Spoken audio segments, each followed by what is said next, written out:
awesome.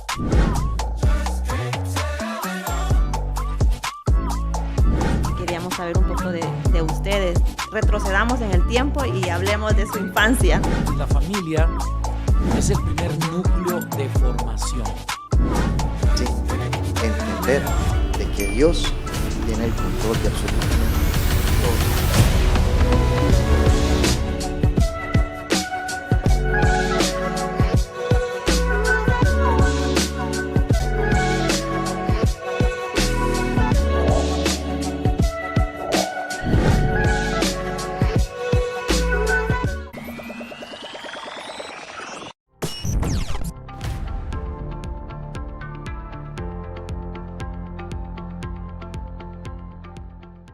Welcome, everybody, to the New Jerusalem podcast. We want to invite you guys back to all those viewers, or if this is your first time listening to us, welcome.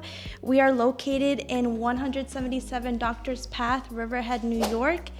So if you guys want to ever check out our church, please come. We'd love to have you guys. My name is Gabriela Contreras. I'm a member of this church. I help out in different ministries, and with us, I have some special guests. Would you guys like to introduce yourselves? Pedro Escobar. Kaycie Escobar. And are you guys married or a couple? Yes, we have 4 years married, and we're going to 5 in December. Okay, and do you guys have any children yet? Yeah, we have 2 boys, a 4-year-old named Baruch and a 2-year-old named Elijah. Nice. And when did you guys meet? You guys said that you were married 4 years, right? And prior to that, how many years did you know each other? Well, We met the first time that I ever saw her, I was 10 years old, and I had no idea who she was, because I walked into a restaurant with my dad and an uncle, and she was there with her mom, her dad, and her little sisters. And I saw her, and I'd never seen her before, never knew who she was, but she caught my eye when I was 10 years old, and she can explain more, but... And I saw him too. I didn't know who he was, but I never forgot him. He just stayed in the back of my head. And then 2 years later, I found out that we were we lived in the same town. I went to one middle school from that town, and he went to the second middle school that the town had. And we had an end of the year school field trip, joined with the 2 schools, and I remember seeing him, and I'm like, that he looks familiar. He looks like that boy from 2 years ago, because I was 12 years old, and he recognized me, and then she was standing next to somebody that I knew, so I went onto her Facebook and I scrolled through her friends until I found her, and then I sent her a message. And then he just said, "Are you the girl I saw 2 years ago? You know, you were wearing this and this." I had just come from serving from church, and he described my outfit, my sisters, my family. I was like, yeah, that was me. And then from there, we started a friendship, and years later, we ended up getting married at 19. Wow. That's our- Did you guys always stay in touch throughout those years, or? We did, and we stayed in touch.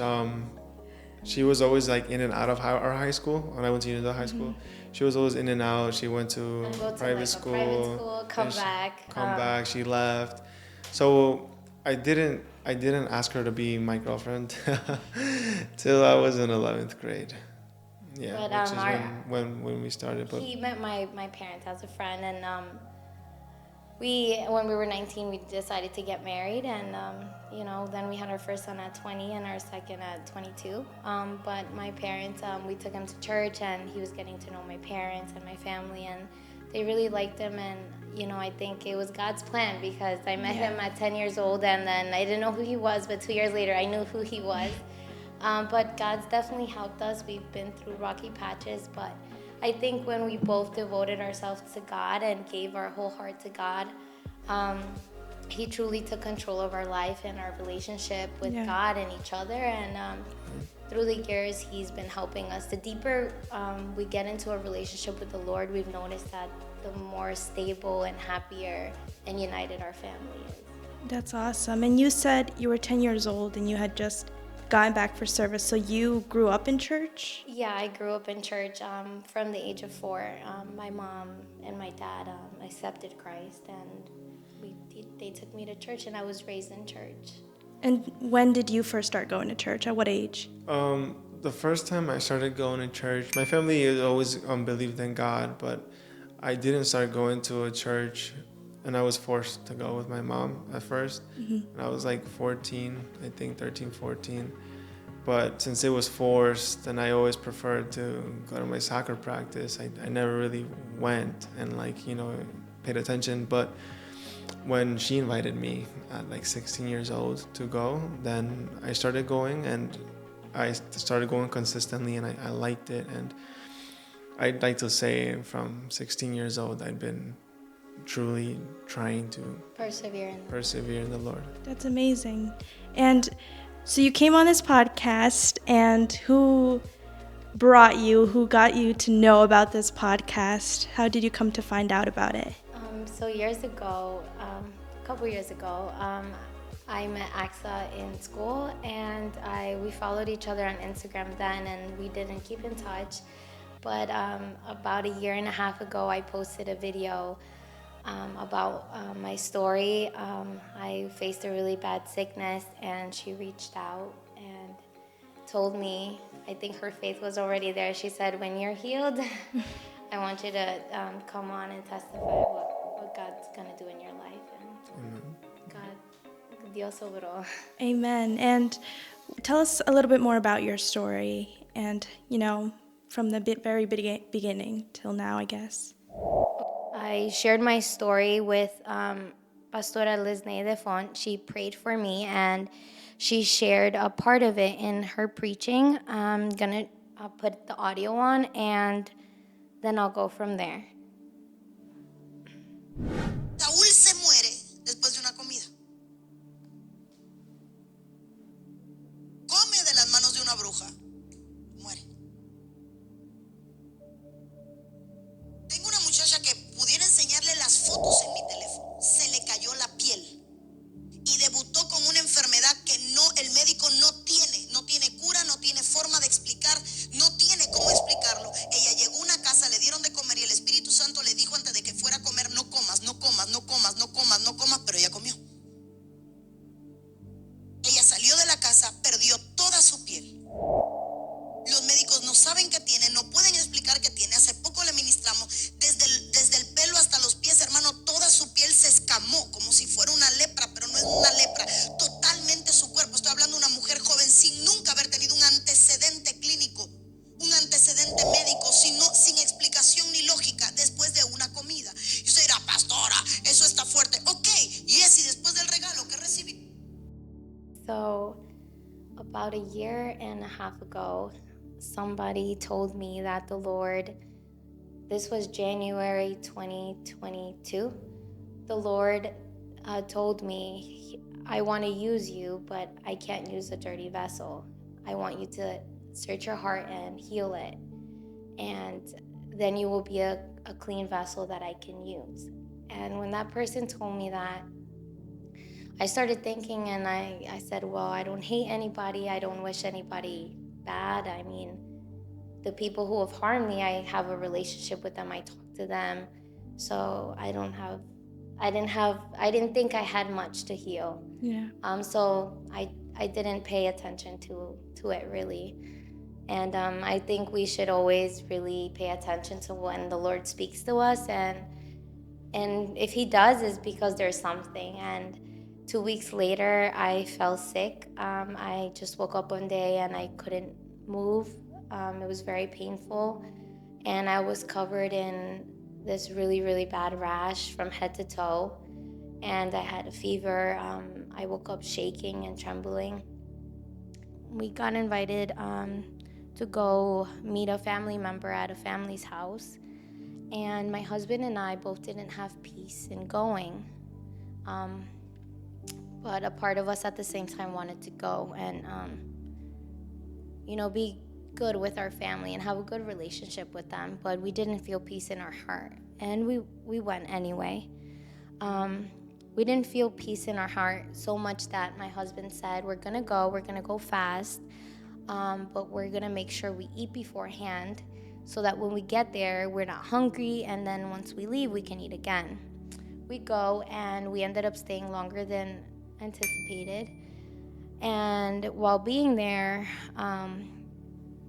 the person who had invited us began to cook, and we were there for a while, so we were hungry, and it specifically was a food that my husband loves very much. So he was so hungry he couldn't help himself, and he ate. And I wasn't gonna tell him what to do, but personally I felt the Holy Spirit telling me, don't eat. Like she said in the clip, don't eat. And I told my husband, he now says he feels like he let himself be used by the enemy, because he kept insisting, babe, the food's so good, you should eat. Babe, you should try. And then I whispered in his ear, babe, I don't feel peace in my heart. The Holy Spirit's telling me not to eat. And what did he tell me, babe?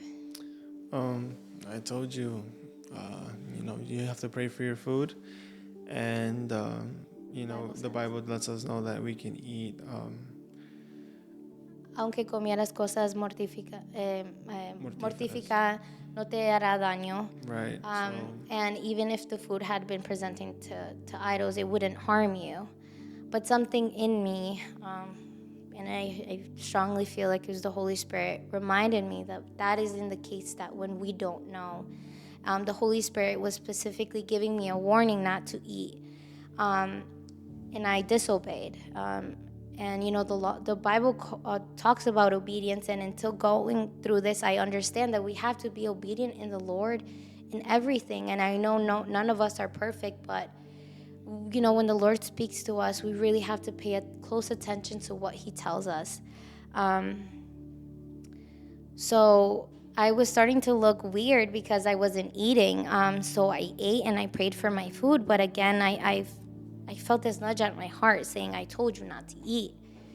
The next day, I wake up and I can't move, in the sense that it was so painful to move. Even my fingers, they were so tiesos, stiff. It was so stiff. Everything hurt. It ached.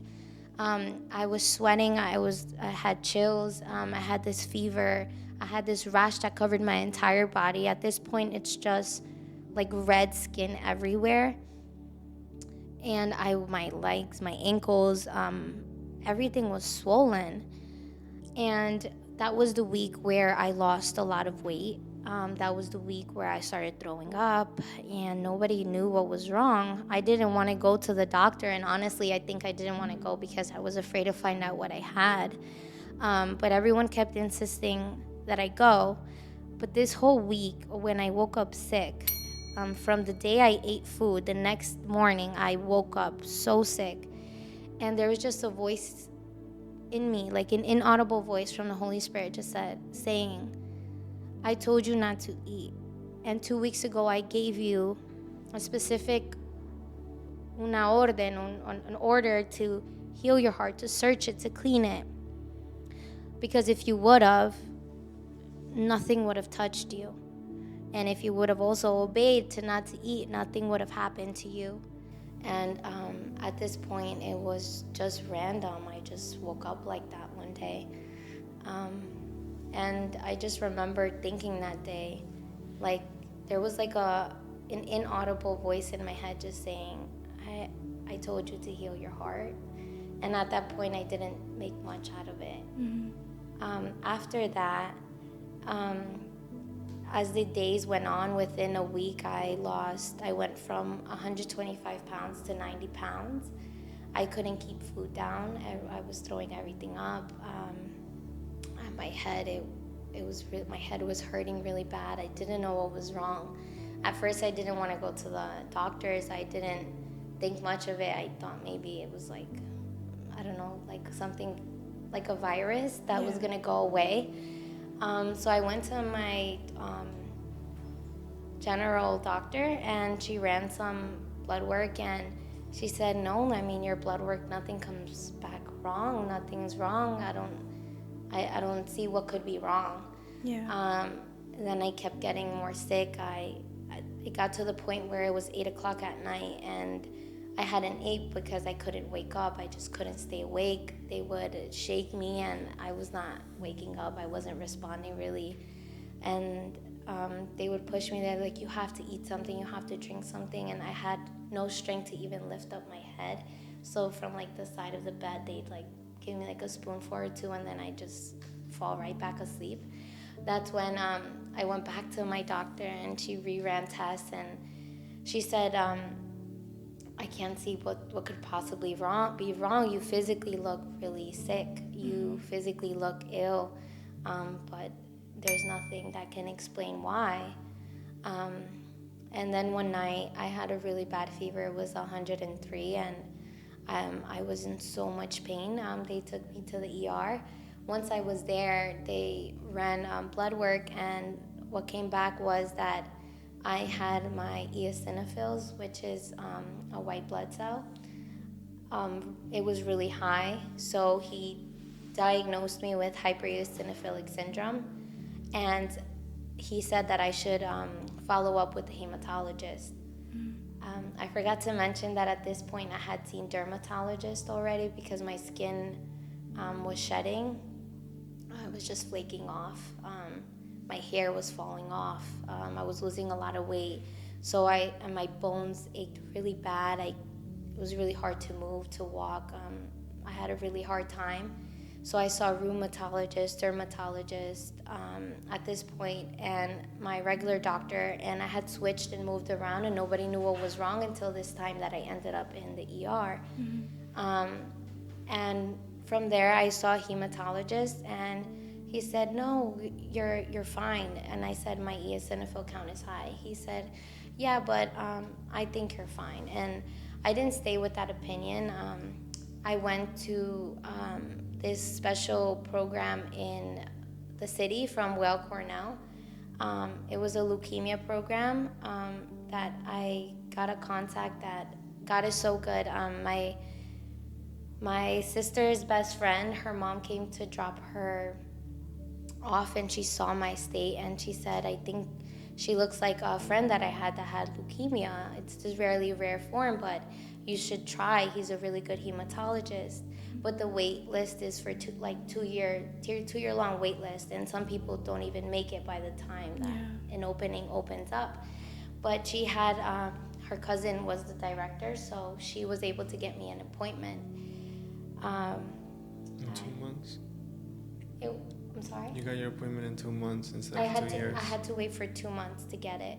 So within that 2-month period, it was to the point where I was in bed the whole day. I couldn't move. They had to like almost carry me to use the bathroom.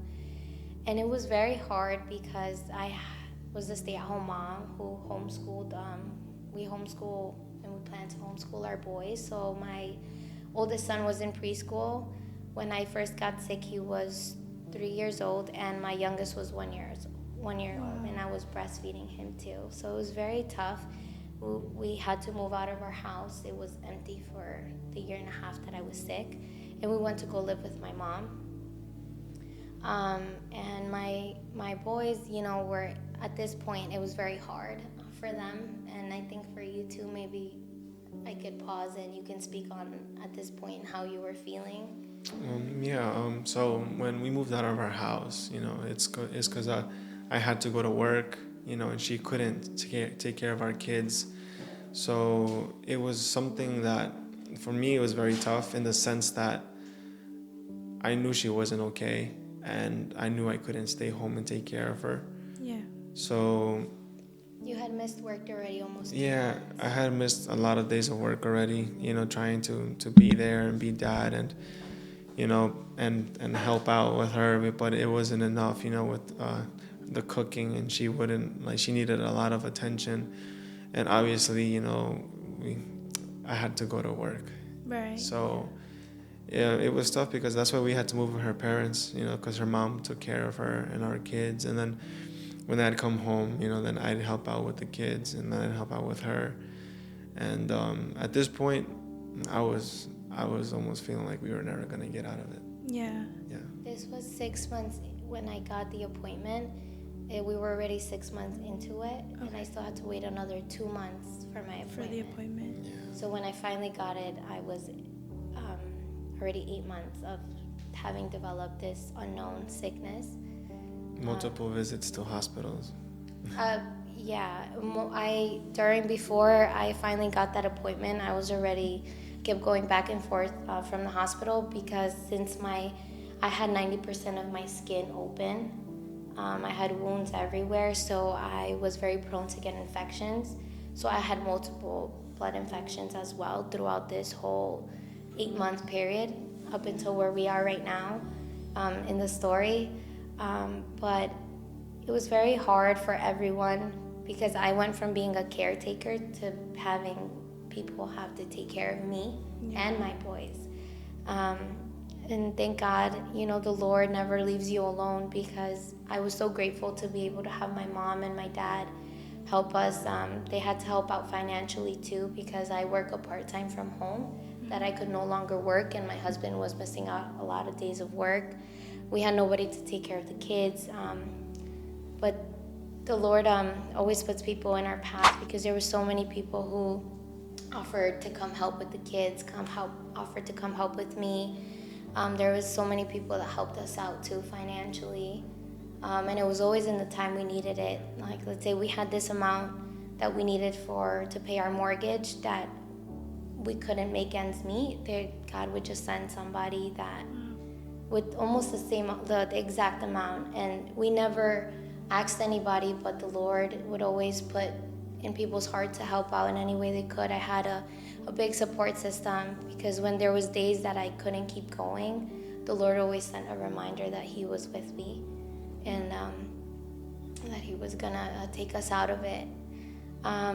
When I got the appointment, around that time, somebody gave this lady from Guatemala my number. She's her and her husband are pastors over there, and the Lord uses her a lot in healing and in prophecy. And she didn't know, at this point nobody knew but my husband, what the Lord told me when I got 2 weeks before I got sick, which was to heal my heart. And she called me, and I answered, and we prayed. She said, "Could I pray for you?" I said, "Of course." She prayed for me, and while praying for me, she said, "The Lord wants to remind you what He told you 6 months ago. He told you to heal your heart, that He wanted to use you, but He couldn't use a dirty vessel. The Lord wants me to tell you that now is the time to heal your heart. You didn't obey. You didn't obey with Him just lovingly telling you. Now you have to be processed to obey what He told you." And He wants to let you know that the day you heal your heart is the day He's going to give you your healing. He wants to clean you from the inside out.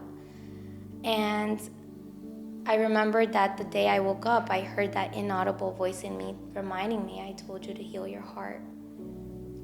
And, at that day I felt, as weak as I was, I fell to my knees, and I said, "Lord, I'm sorry. I'm sorry I didn't hear you when you spoke to me. But I thank you for this process, because if you've allowed it, I know you're going to make something beautiful of it. And I want to listen to you, Lord. Help me heal my heart. Show me what is in my heart that you need me to get rid of." And every day, let's say something would happen to remind me of a certain trauma I went through when I was a little girl, or a certain situation that still hurt me. There was people who had hurt me that I had a relationship with, which is why I thought I had healed my heart. Yeah. But if something reminded me of what I went through, it still hurt. It would still make me cry. So that's when I realized that there was a lot that needed to be healed in my heart. And I finally, at this point, I continued just getting worse. And when I finally got my visit with the doctor, this hematologist in the city, it's Weill Cornell leukemia program, and it belongs to the New York Presbyterian Hospital. And they ran some blood work, and my eosinophil count had the numbers had grown. And there was no known cause. And that's why nobody before had paid any mind to me, because all my blood was showing was that eosinophils were high, which is a certain white blood cell, but there was nothing else wrong. So that in itself is called idiopathic hypereosinophilic syndrome, which basically means that there's no known cause. It just spontaneously happens. And another word for it is cell-nose leukemia, which stands for chronic eosinophilic leukemia, and NOS stands for not otherwise specified, which is just a fancy way of saying no known cause. Yeah. And it affects 30 people out of 100,000, so it's very rare. It's not even 1% of the population gets it, and there's no known cure. Only 50% of people make it to 2 years. Most people die before then, and at this point, I was already 8 months sick. Yeah. So when we got the news, it was very hard for everyone but me, in the sense that I know that the Lord had spoken, and when the Lord speaks, He is faithful to His word. I know He said that the day I healed my heart, He would heal me. But everyone else, hearing your wife, your daughter, your mom that has a terminal illness, well, I think you can speak on that. How did you feel when I told you? Well, that day it was very tough because I was just coming home from work, and when you told me what you had, I felt helpless. A lot of times I felt like you were not gonna get healed. I know our faith got very, very tested. So there was times where I knew I was 100% sure, yes, she's gonna be healed. But when you told me that, I feel like my world was falling apart throughout the whole entire process. But when I found out that there was really only a few months that I would have left with you, and it broke my heart, because apparently by the time that that you were at with these 8 months of being sick, shortly after that disease causes your organ failure and stuff like that. So thank God, she was fine, because God put her through this huge process, but He kept her safe throughout it. Yes, she felt pain, and there was not a day that she didn't scratch her skin off because of the itchiness. There wasn't a day that she wouldn't cry, because of how bad her bones would feel. And then there are the days that I would see her just, she would look like she was trembling, but she had this pain from her heart. There was times that I felt like I was gonna lose her. In that very moment, I would come home and I'd put my finger under her nose, I'd come home quick, and just to make sure that she was still breathing, because I know my kids sometimes would be with her, sometimes, in the room, just because our oldest boy loved to be with her, just to he told us at one point, I'm her angel, I'm protecting her. Just want to touch base on that. When I first got sick, my youngest was 1, so the hardest part for him was from one day to the next, I had to I had to stop breastfeeding, and for 2 months straight, he would cry almost the whole night, crying for mommy to hold him and breastfeed him. It was very tough. It broke my heart. And but they just kept reminding me that my skin, I didn't look like myself, and my skin was completely coming off, and I couldn't breastfeed him like that. And my oldest, I took care of him. He was 3, so he was more awake, in the sense that he was more alert of what was happening. Yeah. So there was those same 2 months the first 2 months were tough because he wouldn't leave the room. My mom has this guest area. That's where we were staying. He wouldn't leave the room. He would cry and say, "No, mommy," because I would try to tell him, "Go play, Papi. It's not healthy for you to watch mommy like this." He said, "No, mommy. God said that I'm your protector." And he said, "I'm not leaving your side until you're healed." But I think he was just scared that any day he could lose me. I would,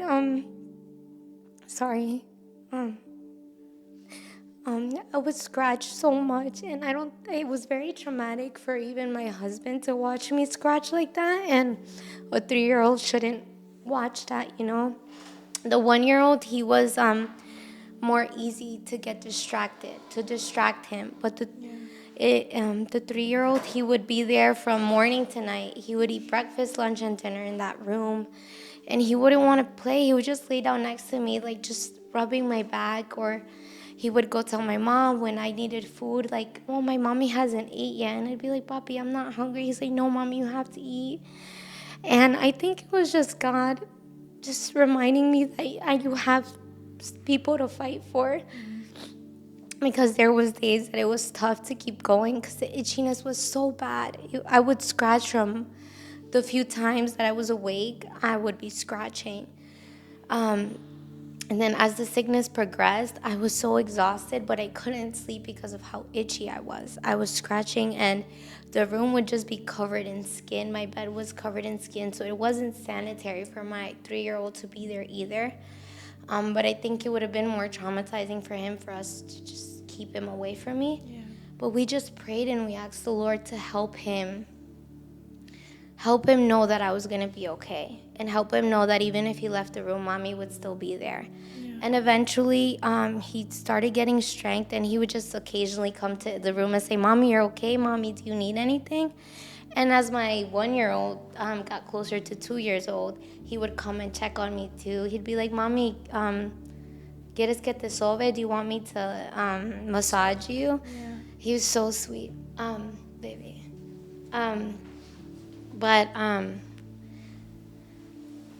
God helped our little ones. God helped my husband with strength. He gave me strength when I had none. And, the Lord promises that when we can't carry on, to just surrender and give everything to him, that he'll give us the strength to carry on. And I always knew that as in the beginning it was tough. I felt, I think, in like a depression. I'd say I just was so caught on, why didn't I listen? Why didn't I listen? Instead of saying, okay, what can I do now to get better? Right. So as the time kept going on, I kept trying to get up every day and at least pray or read the Bible. And there was days when I'd get discouraged, and the last thing I wanted to do was pray and read the Bible. And those were the days where I would get more sick. And I had very strong pain killers. First I had a Percocet, and then it wasn't enough, so they just gave me pure Oxy. And they kept increasing my dose, but it really wouldn't take my pain away. It would, maybe from 100, it'd bring it down to 75. And they tried so many antihistamines, which is, it blocks histamine from being produced, which is what causes somebody to be itchy, whether that's from an insect bite or allergies or anything like that, or a rash. But no matter how many different types of antihistamines I tried, it would not take the itchiness away. And there was times that when I'd go see the doctor, he said, people who have your condition are so itchy that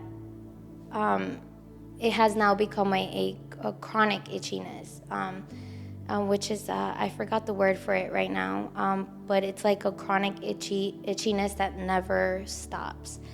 And no matter how much you scratch or what you drink, it just never stops. Yeah. So patients who have that, 80% of them end up having some type of mental breakdown or going literally, like, medically speaking, crazy. Like, they lose their mind. Yeah. Because you can't think straight. And the only reason why I think I could is because of God. Because the moments I would worship, the moments I would read the Bible, the moments I would pray is where I would find strength to stop itching, control my hands, and use my hands for worship. And in those moments where I would get more intimate with the Lord, those were the moments, I kid you not, I would feel no pain. The Lord would just take it away. And that's when I understood, and this is around when I was 8 months sick, this is when I finally understood that this is what the Lord wants me to do, that buscarlo día y noche, to search for him at all times in every circumstance. And I never understood why the Bible says, when you find yourself, I know it in Spanish, Cuando uno se halla en diversas pruebas, darle gracias al Señor. Yes. And I was like, in the beginning, I was like, how can I possibly give thanks? But as I was going through the sicknesses, and as I was getting more sick, I was learning too. I was learning those things that the Lord wanted me to learn years ago. When the Lord would come remind me, I need you to do this, and I wouldn't do it. But being sick, I felt like the Lord reminded me of all the things he had told me to do years ago, and I never did. And as I was obeying him physically and in my blood, I wasn't getting better, but I was gaining strength. And people who saw me in the beginning when I wasn't as sick, and then those same people who saw me when I was more sick, they'd say, but how do you have more strength now than when you were less sick? Because it's a progressive illness. You get, as the time goes, you're literally dying. And I would just say, God, the closer I'm getting to God, the more strength I'm receiving, because it's not mine. It's the strength from the Lord. I liked how you said that at all times he kept her safe. So even though that God put you through this process, he was still there, and he was still, keeping you safe. And you even mentioned how there was many signs, even your boy, saying, Mommy, I'm your angel, fully God using him, telling you, you're not alone. Yeah. And so I just, what is something that you think helped you get through those tough times, and what is something that made you keep fighting for your life, essentially, but also just reminding you that God was still with you when maybe it felt like he wasn't? I'd say what kept me going was the fact that I knew I was going to be healed. My family, of course, in the beginning, when people would ask, where do you get your strength from? I wasn't relying on the strength of the Lord. I was just saying, I'm still fighting because I have a husband and 2 children to keep fighting for. But if I'm being honest, in the beginning, I would only say I'm fighting because I have 2 kids, and I know that they can survive, but it's very tough for somebody, especially a toddler who is beginning to know life and learning and growing, to lose a mom. And our pastors had come to visit the day that they asked me, what keeps you going? And instead of saying God or the family that God gave me, I said my children. And they said, but what about your husband? And I think there was still some bitterness in me from hurt of the past, that I said, well, he's an adult.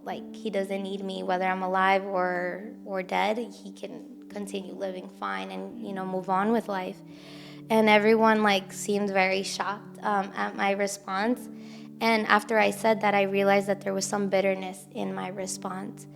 And then there was an inaudible voice saying, you need to forgive your husband for everything, that from the smallest to biggest thing he's ever done, and you need to let that go, because that is making you have bitterness.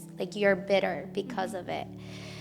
And my parents were there too, and I didn't mention them either. And the Lord reminded me that I was still bitter towards my parents for certain situations too that I hadn't healed.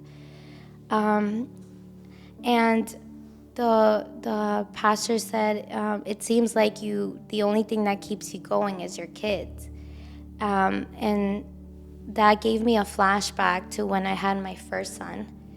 And when I had my first son, I was very overprotective, doing my research on how to be the best mom, learning different teaching methods to teach him. And it was all about him. Every part of my day was about my son. And nobody really knew that. And somebody who didn't really hang out with us said, I don't know how to tell you this, but the Lord's been inquietándome, budging at my heart that for a long time, that he's gave me a word for you that I haven't told you. And I said, oh, you're free to tell me. And I didn't like what he said. He said that the Lord wanted to tell me that I had my son as an idol. And that I had him as first place in my heart, that in that first place belonged to God. And it got me mad because at that moment in my immaturity, I just said, I'm just being a good mom. Like, how is he an idol? I mean, I'm a mom. My job is to protect him and teach him and guide him. And I guess I hadn't realized until I was sick just how much all of my time was invested in my children. My time, my energy, my love, my affection, and everything else was secondary to my children. When I had my second son, somebody who doesn't know the other person said, the Lord, and she's more like strong, and when she has to say something, she says it. The Lord wants me to tell you that you have your children as idols, and this is not the first time he's telling you. So he wants to remind you, and she read a verse that I wish I could cite it right now, but it's a verse that says that when we have idols, it angers the Lord, and the Lord removes those idols if we don't remove it ourselves. Yeah.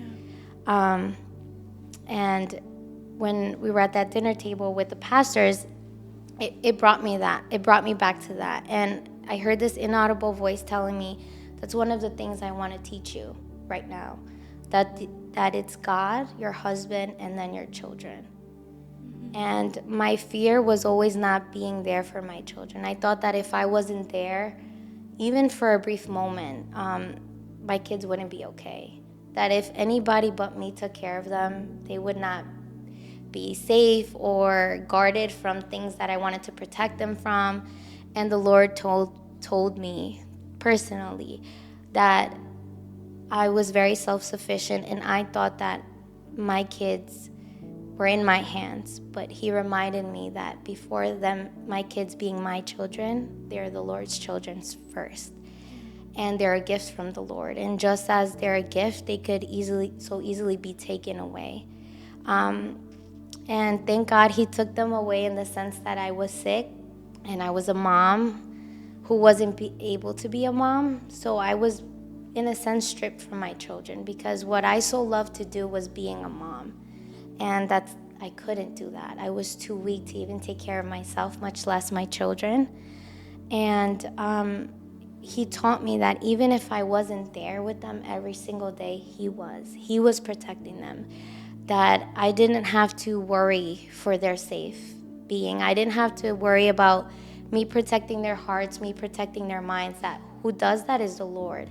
And I think sometimes as parents, we think that if our kids are okay, are good, they're because of me. And if my kids are failing in something, it's because I did something wrong. But we have to remember first that I think that the Lord is who guides our children, and ultimately we can't be there for our children 24/7. There's going to be some times we're apart, and we have to trust that the Lord is still guiding them and protecting them. So I think that's one of the things that I learned, that I'm not God. I can't be there all the time. And the Lord showed me that he told me, and I think the Lord just kept reminding me, I tell you things and you don't do them, because the Lord told me to remove my kids as idols, and I didn't. But being sick, I did. I was stripped of them. So all I had in that room, because my husband went to work, my kids were with my parents, I had just me and God. Yeah. And I learned in the beginning, it gave me so much anxiety to not know what my kids were watching, doing, if they were eating on time, if they were, taking their naps, if they were learning. And eventually the Lord just says, if I have you sick, I just need me and you. Your kids are okay. Your kids are going to be fine. Just give me this time. And that brings me to a time where I was sweating and shaking, and I was so ill that day that everyone thought I was going to pass away. So I didn't want to go to the hospital because I didn't want to leave my mom's house, because I didn't want to leave my kids. Even though I didn't take care of my kids, I liked knowing what they were doing, how they were, and it gave me so much anxiety going to the hospital, because I think I knew just how sick I was, because I felt like I wasn't going to come back. And I didn't want to go, but a la fuerza, they convinced me, and they took me to the hospital, and I didn't come back. I didn't come back for 2 months. You were in the hospital for 2 months? For 2 months, yeah. This brings us to February. So at this point, it's been a year and 1 month since I've been sick. And yes, I am listening to be more intimate to the Lord. Yes, I'm listening to let go of my kids, but still not fully. The Lord wanted una intimidad, intimacy with me, and at the same time, I was still letting myself be distracted by my kids. So in a sense, my kids were still like my idols, because it was more important to me to spend my few waking hours velando, watching my kids, looking after them, and seeing what they were doing than spending it with the Lord. So I think he had to remove me completely. And I think that that's what we both understood after being in the hospital for 2 months. Porque allí, there we truly, truly did see God from morning to night, because I had no choice. I was 2 hours away from my kids. And what moment, kind of take us through to your healing and when God fully, gave you that healing? One day that I really saw that I guess I was still idolizing my boys when I woke up really, really ill. I was already extremely sick, but it was just something else was up. Something was more wrong than it already was. I had a very high fever. I think it was like 104, and I was shaking more than usual. My legs from hip down were completely purple. My hands were freezing cold. My nail beds were all purple. And like I looked so sick. I looked like I was dying. At this point, that's when the healing truly begins. Like this is February, and this is when we got isolated from you mostly, the right? Lord took me to a place where it was just him and I, and him and my husband, because he wanted that intimacy, not just with me, but with him too. As the head of my house, I think that's so important. I don't know if you want to touch base on how, if the head is working good, the rest of the body will. Yes. No, it's just that I mean, it's almost like a domino effect, because when as the head of household, we have a certain type of instructions from the Lord on how to uphold our house, in the sense that like I have to give an example to her, be an example to her, and as my example to her, be an example to my kids, and I know that for sure. Once we're married, the Bible lets us know that we become one, and I was with her for most of the time in the hospital, but for sure God wanted me to be closer to him as well. Throughout this whole process, she was getting very close to him, but at the same time I was being processed in a way that I was searching. Your faith was really tested. My faith was tested, and I was looking for him more than I ever have, because I knew at the end of the day, and I told her this at one point, I said, if you live, thank God, but that was hard for me to hear. But if you die, what other refuge do I have but the Lord, other than God? Where else am I going to look for help? If you die, then God take. It was God's will. I think you were being processed, but at the same time, it brought you closer to God, just as much as it did her. For sure. And in a different way, because for me, it was never a question as if I'm going to be healed. It's when I'm going to be healed. And for him, it was if. Because I guess for some time there was times that it was when, but there was some times where I got so sick that he was if. Yeah. But even then, even in that question, is my wife going to survive or not? He still relied and refuged himself in the Lord. And I think the Lord, one of the things somebody told you that the Lord wanted to work in him, which is something nobody knew but me that he struggles with, is that the Lord provides, not you. Yeah, I mean, I guess as a man or something, it just you like to be the one to provide, right? So if I go to work, I want to be the one that I can provide, and she goes to work, and she would also bring in money as well. I work part-time, from home. So, but I always felt like it was on me. I should be the one to bring, and to have it in abundance. So this trial definitely tested that, because in our financially, he no longer had the help from me, and 2, he also missed a lot of days of work, and it's like now my dad has to pitch in and help us out. And Your dad didn't just pitch in. He took care of our bills. us. And I think For the 2 months him, that you were in the hospital, her dad provided mortgage, car payments. and the Lord provided for him, because he would tell us, because my job is helping my dad manage his company. So he not only had to manage it by himself, he had to, since there was a worker less, because he also works with my dad, he had to go work a 9-10 hour day, come home, work in the office, and then go to sleep like sometimes 1 in the morning and wake up at 5 to go to work. He was getting no sleep, and all our responsibilities, including being a father to our boy sometimes, because he was in the hospital back and forth with me. He took on him and my mom took our responsibilities in every sense of the word. And I think that them too, they say that they learned that the Lord provides, because he said that he was backtracked. He wasn't even charging people on time. So how was the money coming in? It was only the Lord providing. And we were able to see that a lot this year. We really were. And twice people that we didn't know also had told us, had told him, and he obviously had shared it with us, that everything that was robbed from him was going to be given back from us, was going to be given back. Lo que la arruga y el saltón se robó, el Señor lo iba a devolver. And the Bible tells us that. So somebody told us that, 2 people told us that everything that was taken away, that the devil had robbed from us, was going to be given back to us times 2. And everybody knew we were struggling, but nobody knew in depth the struggle but my parents and us. So for a moment we became like one household. We were all under the same roof.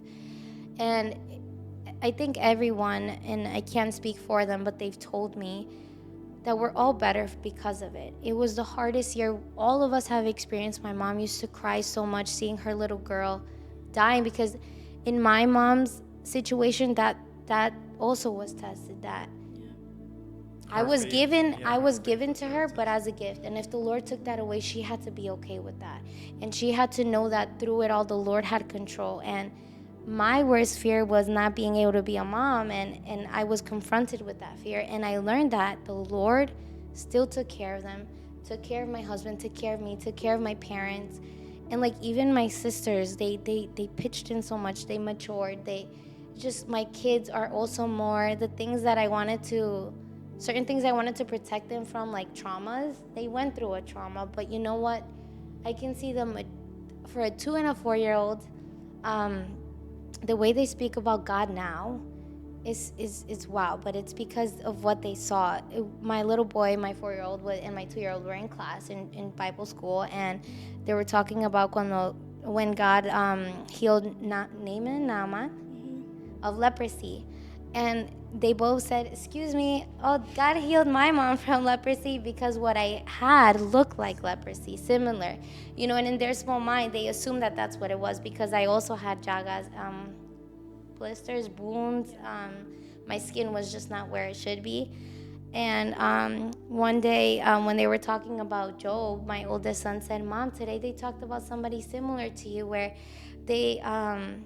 he was very sick. He was scratching, because they would see how much I would scratch, and they think they showed them that Job like broke a pot and would scratch with that. And sometimes they'd walk in the room and they'd see me scratching very violently, and obviously I would stop, but I thought I was alone, so I would just scratch really bad. And they were like, but just like God healed him, he's at this point, when he heard about Job, I wasn't fully healed yet. God's gonna heal you like Job.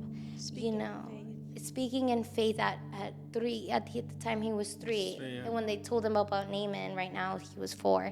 But it's like they learned, and I was so scared. I thought a trauma would break them, but the Lord used it in their favor too, because from a short age now they know that God is still in the miracle business. He still works, even when there's no cure. God is a cure. When there's no way out, God is a way out. But I feel like knowing that in the beginning, I was so hard-headed and I was just soaking in my pain, I was not getting any better. But the moment I gave it to God and I surrendered my strength, I surrendered my all, my kids, my life, my husband, I saw God start to work. But because I was still hanging on, I didn't let go and let God. you know, in the minute that I let go and let God take the wheel completely, that's when I like started seeing healing. And it's just to add to part of what you're saying, it's just there's no type of witchcraft, witch, warlock that has more power than our God. Or any power even near the power of our Lord. Because there's many people who, like, the devil is an imitator of everything that God does, and God does miracles, and the devil tries to come and do things to us and God allows it to test our faith, right? But the enemy comes to take away life, right? When God has given it to us. And I know that my wife, it seemed like for a long time that she wasn't going to me, it seemed like she wasn't going to make it. And just real quick, when you thought I wasn't going to make it, was because at this point I wasn't even as sick as when he thought I wasn't going to make it, but it was when I would just soak in my pain and just say, in the itchiness, and just say, like, why has my life come to this? Instead of saying, like I mentioned earlier, okay, God, I'm here. What do you need of me? What do I need to do? What actions do I need to take? And that's when you thought I wasn't going to make it, when I just gave up, you know. Yeah, but when I mean, God, there was never really a time that I would see you give up. Maybe you would in like by mentally, yourself. yeah, I wouldn't say anything. But like I always saw her like strong, and I was just like, my goodness, like I see how she is, and like it would give me strength, you know. Because there was times where she knows, like I'd go to the bathroom and like I'd lay down on the floor and I'd crawl up like into a little ball and I'd just cry, and because I wouldn't see a way out. And I feel like there was a time that you know, like I had just accepted that she was gonna go, but even though the Lord had, the Lord had already told us. Sometimes we are so what's the word? When we don't believe, like stubborn, incrédulos. Yeah, sometimes we're so incredulous that the Lord is telling you by people who don't even know each other, by ways you gotta say, like, this is just God. Yeah. She's gonna make it. I just need this and this, you know, first, because if you went through this, it's not gonna be in vain. It's to shape you and form you into the person I made you to be, who, because, you know, we're sinful humans sometimes, and humans who just are so hard-headed, I wasn't the person he needed me to be yet. Yeah. And I'm still on this journey of learning every day and asking God to shape me. But I feel like that was like a big just head start, like jump for me, and it was so tough. But you know, the Lord was just saying she is gonna be healed. But even then, in me, sometimes I'm like, I have no strength left. And then, but the Lord doesn't ask us to be strong. The Lord just asks us to give it to Him, and He will be strong for us. He will get you up in the morning, even when you feel like giving up. Yeah, I mean, it's funny because God works in such mysterious ways. But at one point, I remember a prophet had told us that we were 50% through the process. Remember? Oh, and yeah. I remember like thinking to myself, 50%. Like it's been like 7 months, 8 months. Like how long is this going to last? We're like another year and a half. Yeah, and I guess it just brings us to the point when we were at the hospital, you know, in the beginning of the 2 months that we stayed there, and we were in the beginning of the stay, we were like, okay, you know, like we're here, whatever. Oh yeah, this is when I had the really bad infection. Yeah, we watch movies, you know, kind of read the Bible, kind of pray. So, but then we noticed we had to go deeper. So we thought it was enough by waking up, reading the Bible, and then we'd talk a little bit about it, pray, and then we'd watch movies. And then at the end of the night, we'd pray and read the Bible again. And then something was like, you're going back to just how you were, that habit of, well, I read twice a day, I pray twice a day, you know, that's good. But that's when so at this point, when I got admitted, we were admitted to the pediatric center. Yeah, I guess he could put that clip in, right? Yeah. Okay. So right. At this point, when we were just watching movies and like reading the Bible occasionally, that's when I got moved floors. I was informed I was gonna move floors, and they were like, "Your husband can't stay on this floor. At 8 o'clock, he has to go."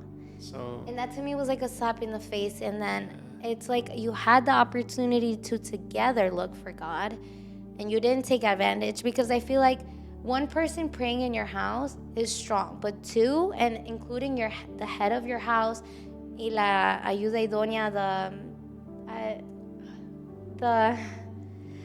the wife, the ayuda idónea, you know, the wife that, you know, the help, the backbone, I guess. You know, you're the head, I'm the backbone, and when both of them are truly seeking God, it's just another level. You see so many problems in your life, just problems that had been going on for so long, just disappear. But because you are both in búsqueda, you're both seeking God.